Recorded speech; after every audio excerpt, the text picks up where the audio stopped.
স্থানীয় নেতার আধিপত্যকে কেন্দ্র করে ঢাকা চট্টগ্রাম মহাসড়কে প্রকাশ্যে চাঁদা আদায়ের অভিযোগ ওঠে স্থানীয় নেতাকর্মীদের বিরুদ্ধে। কাল রাজধানী ঢাকা থেকে চট্টগ্রামে যাওয়ার পথে গাড়িতে রাস্তায় জ্যাম থাকায় প্রকাশ্যে সংঘবদ্ধভাবে গাড়ি থেকে ট্রাকের ড্রাইভারের কাছ থেকে মোটা অঙ্কের চাঁদা দাবি করার একটি অভিযোগের ভিডিও সামাজিক যোগাযোগ মাধ্যমে ছড়িয়ে পড়েছে।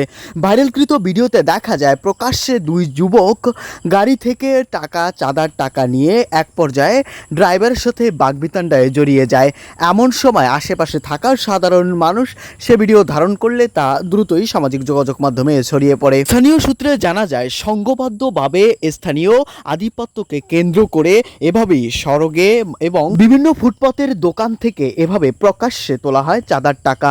আবার কখনো কখনো গাড়ির দীর্ঘ জ্যাম থাকলে প্রকাশ্যে 9-10 জন একত্রিত হয়ে এভাবে ট্রাক থেকে তোলে চাঁদার টাকা।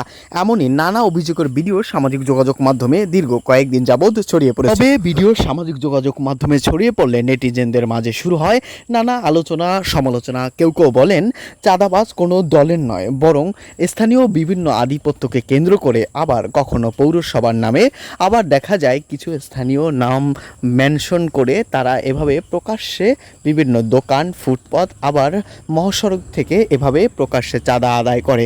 আবার নানা অভিযোগের ভিডিও সামাজিক যোগাযোগ মাধ্যমে আমরা হরহামেশাই দেখি। শুধু চট্টগ্রাম আর ঢাকা মহাসড়ক না, বাংলাদেশের নানা প্রান্তে এমন ঘটনা ঘটে, তাই সচেতনতা দরকার।